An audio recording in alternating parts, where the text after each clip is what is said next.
నమస్తే welcome back to our channel. నేను మీ వైషు.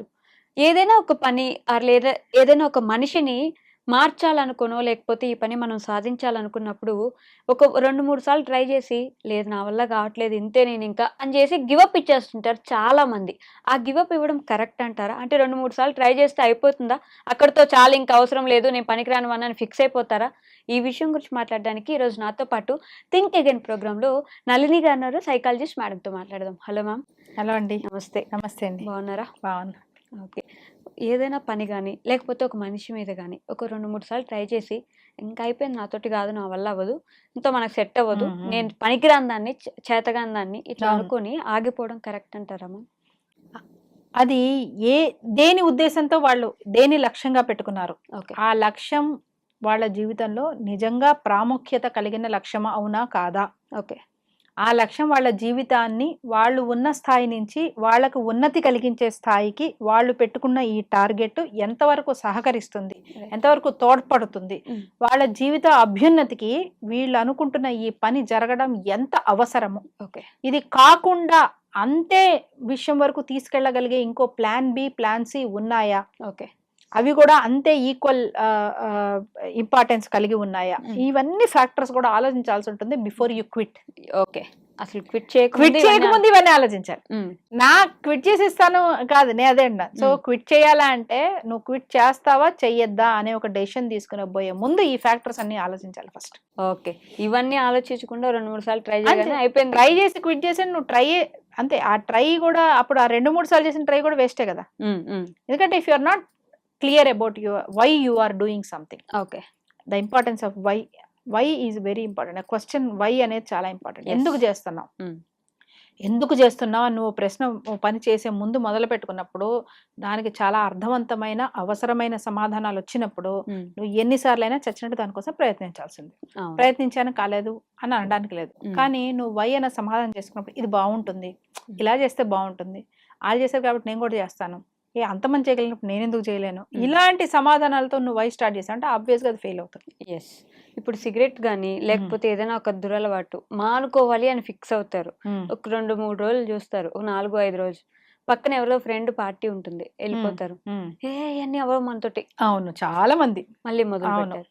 అలా ఉన్నప్పుడు లేదు, giving up is not a choice, నేను ఇది అనుకున్నాను అని ఎలా చెప్పగలం? ఇప్పుడు ఇందాక మనం అనుకున్నవి దీనికి అప్లై చేసి చూద్దాం. చూడండి, ఓకే, ట్రై చేస్తున్నారు, గివప్ ఇవ్వాలా లేదా అన్న దాంట్లో అది ఎంత ఇంపార్టెంట్, నువ్వు పెట్టుకున్న టార్గెట్ నీ లైఫ్ కి ఎంత ఇంపార్టెంట్, అది నీ ఆయుష్ని పెంచుతుంది.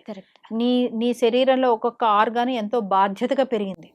మన శరీరంలో మనకంటే బాధ్యతగా మన శరీర భాగాలు పెరిగాయి. యాక్చువల్ గా మనం వాటి బాధ్యత తీసుకునే లోపల అవి వాటి బాధ్యత తీసుకొని ముందు సరిగ్గా పెరిగాయి. కరెక్ట్. నన్ను అడిగి నా హార్ట్ ఈ సైజు రావాలా, ఈ సైజు రావద్దో ఇక్కడతో ఆగనా నన్ను అడగలేదు కదా.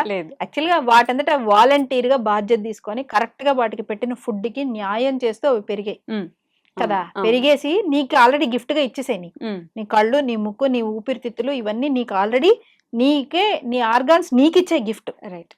సో ఆ ఇచ్చిన గిఫ్ట్ ని జాగ్రత్తగా ఒళ్ళు దగ్గర పెట్టుకొని మనం వాటిని మెయింటైన్ చేయడం మన బాధ్యత. అది కరెక్ట్. ఇప్పుడు అలాంటి దానికి నువ్వు ట్రై చేసావు, ఫెయిల్ అయ్యావు అని అనుకుందాం. అప్పుడు ఎన్నిసార్లు అయినా చచ్చినట్టు ట్రై చేయటం ఈజ్ యువర్ రెస్పాన్సిబిలిటీ. అవసరం నీకు ఇప్పుడు, అవసరం ఇప్పుడు. అది ప్రాబ్లం చాలా సార్లు ఏమవుతుందంటే ఒకే మోడ్ లో ట్రై చేస్తారు. ఫెయిల్ అయ్యేటప్పుడు ఒకే మోడ్ లో ట్రై చేస్తారు, మళ్ళీ అదే మోడ్ లో ట్రై చేస్తారు. నువ్వు ఫెయిల్ అవుతున్నావు అంటే నీ స్ట్రాటజీ మారిపోవాలి, నీ అప్రోచ్ మారిపోవాలి. Okay okay. ఫర్ ఎగ్జాంపుల్ ఇప్పుడు మీరు అన్నట్టే చాలా నిష్టగా ఉన్నారు అంటే వాళ్ళ ఇంట్లో ఉండి చేసుకున్నంత వరకు వాళ్ళకు ఒక ప్రాపర్ రొటీన్ మెయింటైన్ చేసుకున్నారు, చాలా నిష్టగా ఉన్నారు. కానీ గ్రూప్ గా వెళ్తున్నప్పుడు వాళ్ళు ఇన్ఫ్లుయెన్స్ అయిపోతున్నారు అని అనుకుందాం. ఇప్పుడు రకరకాల అది వాళ్ళు అబ్జర్వ్ చేశారు, ఒకసారి 2 సార్లు జరిగింది, 3వ సారి నీ స్ట్రాటజీ మార్చడం రకరకాలుగా ఉంది. ఏంటి, ముందే వాళ్ళకి రిక్వెస్ట్ చేయడం, నేను I am in a process of leaving it, మీరు నాకు సపోర్ట్ చేయగలుగుతారా, can we have this as a smoke free event. Okay, ఒక పద్ధతి. కరెక్ట్. హోస్ట్ ని రిక్వెస్ట్ చేయొచ్చు, వాళ్ళ ఫ్రెండ్స్ ని వాళ్ళు రిక్వెస్ట్ చేయొచ్చు, అదే మీరు కాల్స్తే కాల్చారు, నేనున్నా కొంచెంసేపు మాత్రం కాల్చకండి, నేను చాలా సీరియస్ గా ట్రై చేస్తున్నాను. ఎవడైనా మానవతావాదంతో ఒప్పుకుంటాడు, దానికి ఖచ్చితంగా ఒప్పుకుంటారు. హోస్ట్ అయినా ఒప్పుకుంటారు, కొన్ని వచ్చిన గెస్ట్లని అలా చేయలేరు, హోస్ట్ అయినా ఒప్పుకుంటారు.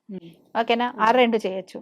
లేదు 3వది అంటారా, మాహోల్ అర్థం అవుతుంటుంది, వీళ్ళు మెల్లగా అక్కడికి వెళ్ళి ఓ పక్కకి వెళ్ళి డిస్కషన్ లో బాల్కనీలో ఒకళ్ళు చేరారు అంటే ఇక గాలి పోసుకోవడం మొదలు పెట్టారా అర్థం అవుతుందని. నీకు ఆ 3 అర్థం అవుతున్న టైంలోనే నువ్వు అక్కడి నుంచి వెళ్ళిపో. కొంతకాలం ఎస్ వెళ్ళామా, మనిషిని పలకరించామా, వచ్చేసాం. వచ్చేసామా. ఆ ఈవెంట్ లో ఆ టైంలో ఉండొద్దు. అంతే. ఇంకా నీ వీలైతే ముందు రోజు తర్వాత రోజు వెళ్ళు. ఓకే. ఎందుకు అనుకుంటారు, వాళ్ళు ఏమైనా అనుకుంటారేమో అని అనుకుంటున్నావు, కానీ you are working for a bigger cause. Yes నువ్వు ఇలా డిఫరెంట్ స్ట్రాటజీస్ తో చేసి దాన్ని గెలిచిన రోజున you will become a role model to lot of people. అవును. You will become a role model. అదే మామూలు విషయం కాదండి. అవును. అసలు బలహీనత లేకపోవడం ఒక గొప్ప విషయం అయితే, ఒక బలహీనత కలిగి ఆ బలహీనతని అధిగమించడం వదిలించుకోవడం. అనేది Yes. అది అసలు సూపర్ హీరోయిజం అది. అవును. అలాంటి అవకాశాలు నీకు లైఫ్ లో ఒకసారి వస్తే దాన్ని నువ్వు ఎన్ని ప్రయత్నాలైనా చెయ్యి, ఎన్ని ప్రయత్నాలైనా చేసి సాధించది. అంతే. అప్పుడు అది క్విట్ చేయాల్సిన విషయం అంటే క్విట్ చేయాల్సిన విషయం కాదు. ఉమ్. కానీ ఇదే ఆపోజిట్. ఓకే. ఎవడో ఒకడు కొత్త రకాల డ్రింక్స్ ట్రై చేద్దాం అనుకున్నా, పార్టీ కల్చర్ సోషలిజం అది ఇది అని అంటున్నారు. అది చిన్నప్పటి నుంచి ప్రశాంతంగా హ్యాపీగా ఇంట్లో ఉండి చక్కగా పెరిగిన వాడు అని అనుకుందాం. ఏదో ఫ్రెండ్స్ పీర్ ప్రెషర్ లో ఉంటాయి కదా మనకి. అవును. పీర్ ప్రెషర్ గురించి చాలా మాట్లాడతాం మనం Correct. టీనేజ్ ఈ విషయంలో. ఎస్. పీర్ ప్రెషర్ లో నువ్వు ట్రై చేస్తావు, నీకు మనసులో ఎక్కడో కొడుతోంది, ఉమ్. అరే ఇది కాదు కదా, దీనికోసం కాదు కదా మనం వచ్చింది, Hmm. ఇలా చేయొద్దని కదా మన అమ్మా నాన్నలు చెప్పి పంపించారు, ఎక్కడో నీకు కొడుతుంది. అవును. ఆ కొడుతుంది, నువ్వు చేద్దాము అని వాళ్ళందరూ అంటున్నా కూడా నీకు ఎక్కడో మనసు ఒప్పుకోవట్లేదు. ఉమ్. ఆ ఒకసారి ఆగిపోయావు. ఎస్. ఓకే, రెండోసారి మళ్ళీ అంతకంటే ఘోరమైన పరిస్థితి వచ్చేసింది. ఉమ్. అప్పుడు నువ్వు ఓడిపోతావా అంటే ఓడిపోనే కూడదు. అక్కడ ఉమ్. అక్కడ నువ్వు క్విట్ చేయాల్సింది ఏంటంటే ఆ ప్రయత్నాన్ని క్విట్ చేయాలి.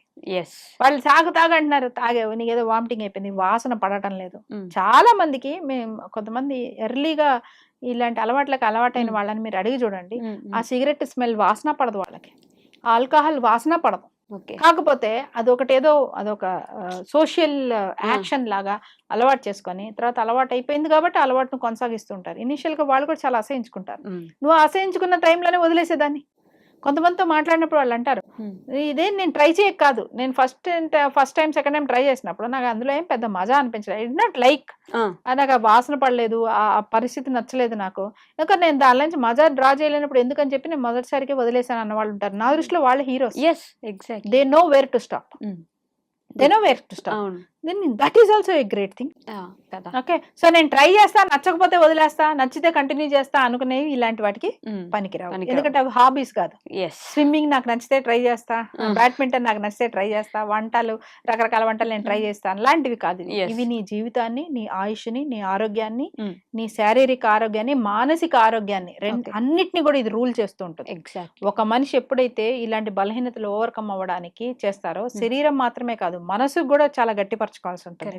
అలాంటి విషయంలో తనువుని మనసుని రెండింటిని కూడా కళ్ళాలు పట్టుకొని వాళ్ళ చేతిలో పెట్టుకోగలిగిన మనిషి ప్రపంచంలో కల్లా the most powerful person, yes. Exactly. Most ruling person. ఇంకా ఆ మనిషిని కొట్టగలిగేవాడు ఎవడు ఉండదు. ఇంకో బాస్ పెట్టే టెన్షనో ఇంకో పెట్టే ఫైనాన్షియల్ టెన్షనో ఏది వాళ్ళని కదిలించలేదు జీవితంలో. ఎందుకంటే ఇంతకంటే పెద్ద బ్యాటిల్ వాళ్ళు ఆల్రెడీ గెలిచొచ్చారు కాబట్టి. So that is how they can empower themselves. ఇలా వాళ్ళు ఆలోచిస్తే మాత్రం ఎన్నిసార్లు అయినా అంటే they should see what is their final product, yes. Final thing ఏంటి. ఇప్పుడు ఈ ప్రాసెస్ ముందుకి వెళ్తున్న ప్రాసెస్ మాత్రమే కాదు, ఫైనల్ గా వాళ్ళు అచీవ్ చేయగలిగిన మౌంట్ ఎవరెస్ట్ టిప్ ఉంటుంది సరే, దాన్ని వాళ్ళు విజువలైజ్ చేసుకోగలిగారంటే మాత్రం ఈ నెంబర్ ఆఫ్ ట్రయల్స్ ని మళ్ళీ మంచి వైపు అడుగు వేసే నెంబర్ ఆఫ్ ట్రయల్స్ ఎన్నిసార్లు అయినా చేయొచ్చు, చెడు వైపు ఉన్న దాన్ని మొదటిసారి క్విట్ చేయొచ్చు. Yes. Okay ma'am, thank you.